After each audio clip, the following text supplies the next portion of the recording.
Hey you guys, it's your boy Davion. Welcome to another episode, another edition of Conscious TV. The Supreme Queen's Court regained its traction June 25th with special guest MessieC. It was an interesting motherfucking show to say the fucking least. MessieC is a special kind of fucking special. And it was very obvious that Madison didn't really fully realize what the fuck she was getting into until she got into it. And it's so interesting when you pay attention to Madison.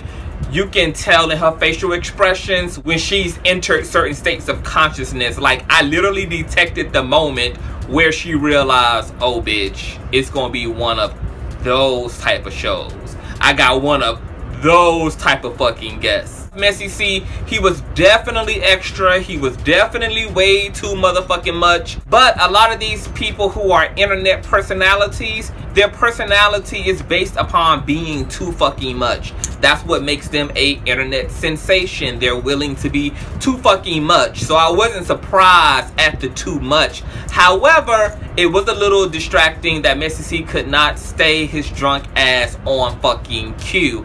And apparently, from what MessieC revealed about himself, he also rode the very short bus growing up. So the combination of alcohol and short bus syndrome explained every motherfucking thing. But let me tell you, for Madison to be paying these hoes the amount of money she pays these hoes to come onto her show, I can understand why some of them feel like they have to really show up and give Madison her motherfucking money's worth. I would rather you overperform than underperform, especially since the Supreme Queen's Court is a paid gig. Do I have to see MessieC on the show again? Absolutely not. He gave me more than I ever could have asked for. So I think a lot of us got our dose and we're just fine with the one dose we got. No, he don't have to grace the bench again. Madison, just a little constructive criticism.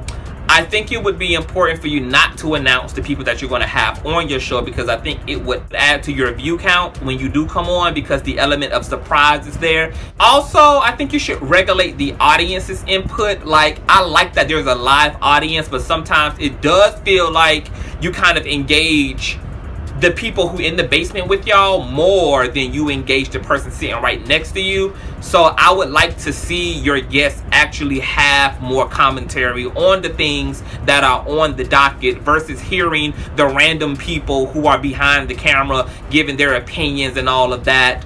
They can be a little rowdy, a little noisy. Sometimes we just want them to shut the fuck up and just hear what the fuck you have to say or hear what your guests have to say. So I think that they don't necessarily have to be eliminated, but the whole live audience thing should be a lot more regulated. Also, alcohol. I think that none of your guests should have alcohol before the show. If they want to start drinking as the show comes on, I think that's better, because by the time the show comes to a close, that alcohol will just start kicking up off in their ass. So they'll still be cognitive, conscious, and present during the show, and maybe be more turned up for the after show. Anywho, girl, keep up the good work. Love you. Moving along. The BET Awards aired Sunday. Did I get a chance to catch it? Absolutely not. I totally forgot the BET Awards was even coming the fuck on. I caught up on some of the performances on YouTube, caught some of the highlights. Miss Nicki Minaj, you know, performed twice. She performed 2 of her fucking songs, and she was featured in another rapper's song. I don't even know what the fuck it was. She was like riding a fucking Trojan horse or cow or bull, whatever the fuck it was.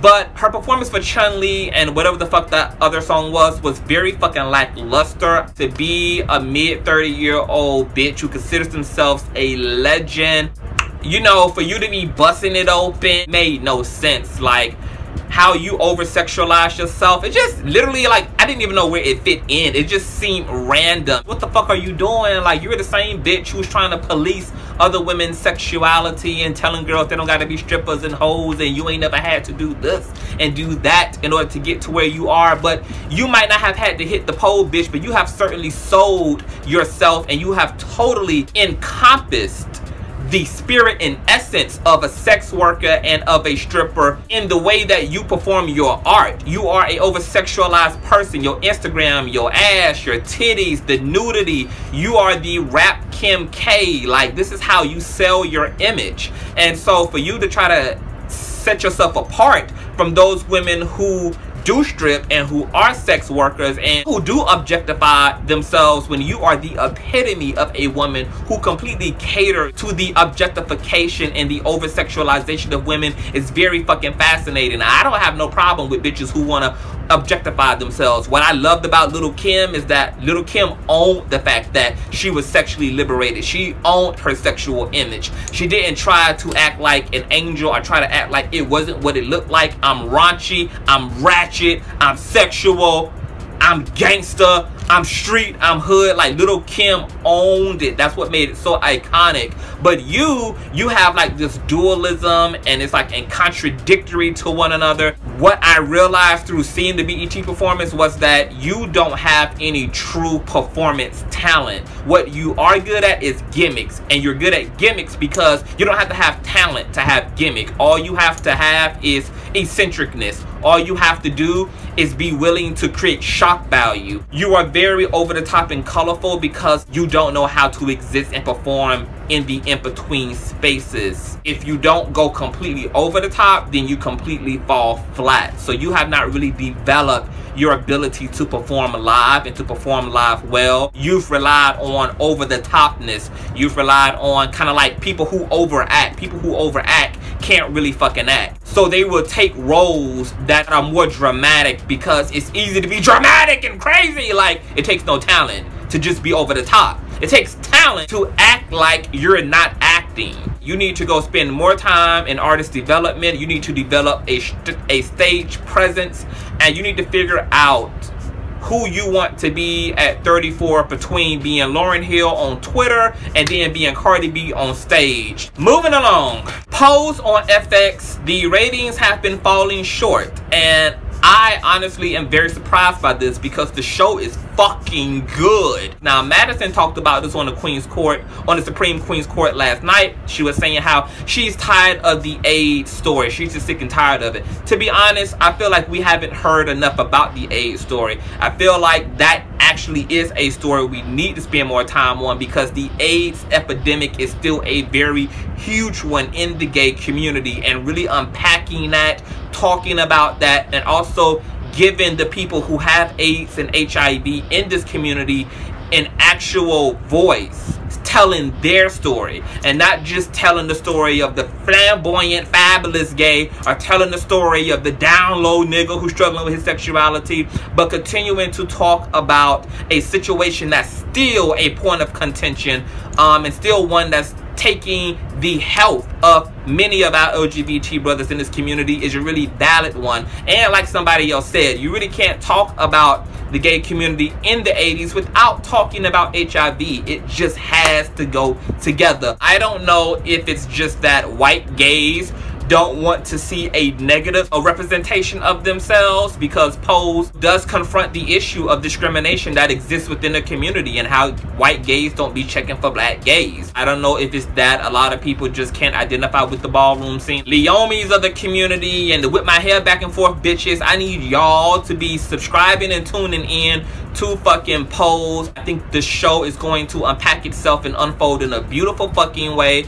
And I think that it's also significant for us to stand behind other people's stories being told other than our own. So even though I wasn't in the ballroom scene, and even though I never had a gay mother or a gay father, I totally can still appreciate the storytelling, the art, the acting, the drama of the show, the production in and of itself. But I also know the reality of the ballroom scene and the gay house scene, and I know many people who have been in houses, who are in gay houses, who do have gay parents. So, you know, for that, me understanding what their life was like and what the circumstances of their lives were like, you know, being ostracized from your families, being kicked out on the street because you have religious parents who don't want you to be gay, you can't be gay in their houses, and having other gay people open up their homes, like, that shit is real. So many of my friends and associates have literally lived that. So Pose is a way for me to peer into their life. It also allows me to peer into the 80s and what was happening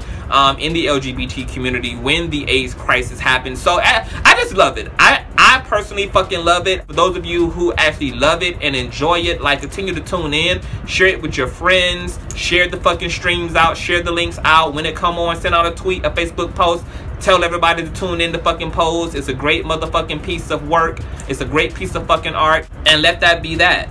I left the more morbid subject for the last part of this video, and it has to do obviously with the young man who was murdered brutally out of a mistaken identity. Mr. Lesandro Guzman, I think he was a Latino kid in New York. He was seen coming out of a convenience store where he was jumped by several different men and he was stabbed. Everything from butcher knives to machetes, had his throat slit right out in the open, right out on the sidewalk. He tried to make it 2 blocks away from his home to the hospital, which was literally right around the corner. He died on the side of the building. All of the shit was caught on tape.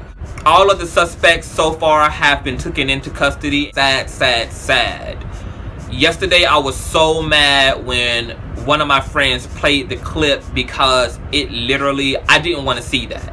It was enough to know that it happened. It was enough to have read that it happened. But to actually see that shit, it totally caught me off guard. I don't like watching gory type of crime scenes. I don't like anything that's rooted in reality. Like, if it's fantasy, if it's scripted, I can take it because I know that it's not fucking real and it's fucking fantasy. But I don't want to actually see that shit, and to actually see that boy stabbed up and brutalized and murdered in the fashion that he was, and on top of that being completely innocent and not having anything to do with this fucking situation, is just fucking beyond me. My God, I can only imagine if this was one of my relatives, and I can only imagine this footage circulating and you having to live with knowing what the last moments of somebody that you love life was like, and to just have to deal with the brutality of that. I cannot imagine the emotional pain of the mother. I can't imagine the emotional pain of the relatives of this guy. I mean, this was just wicked, just pure wicked, out of control. And I'm so glad that all suspects have been brought into custody. And this is related to that gang shit. This all have to do with gang rivalry. You out here killing one another, killing your own kind, because you niggas done missed too many hugs from y'all daddies. If the way you cope with your feelings is constantly bringing you to murderous thoughts, it's bringing you to sign up to participate in things that cause yourself harm or somebody else harm, you have to have enough common sense to realize you need fucking help, and that this is not the way. Joining a gang is not the motherfucking way. Robbing, mugging, fighting, beating, hurting, kidnapping, trafficking people is not the motherfucking way. Terrorizing your communities and your neighborhoods is not the motherfucking way. It can only lead to death or to prison or to some form of fucking destruction. We all gotta do our part in helping fucking black men and Latino men and helping the men within our urban communities. We've got to be accountable for the way that we are raising men, for the type of systems men are being raised in, and we've got to have honest conversation with black men about themselves. We've got to check them. We all got them cousins and brothers who into that thug shit. We know what they dress like. We know what they out there in the streets doing, and we don't say shit. We don't speak no encouraging words to them. We don't check them about their fucking lifestyle. We know that they out here breaking the law, and if they not breaking the law, we know that they willing to fucking break the law, and it's just a matter of fucking time before they in the wrong place with the wrong crowd, doing the wrong thing, being influenced, you know, to do something they ain't got no fucking business doing. If you know the way the people around you are fucking living, and you know that it's bringing them destruction, you've got to do the work and check these people. You've got to have these conversations. Don't act like, you can't act like you don't know that your little brother is out there thugging, that your fucking cousin's out there fucking thugging. Speak to them niggas. Talk to them niggas. Sit them niggas down. Hold them niggas accountable. And care enough to intervene in some way. Care enough to get creative about how to help curb them. Some of us are going to be the only reason why some of these men make it out alive, because somebody reached in and saved them. Somebody cared enough to call them out of a dry place into a higher awareness. I'm going to end, guys. Hope you guys enjoyed this video. Rate, comment, subscribe, share. I have another video coming up about the Brian Karn and Pierre Whitlow situation, about, you know, exposing these situations or not to expose these situations. Stay tuned for that. I love you guys, and I'll talk to you guys later.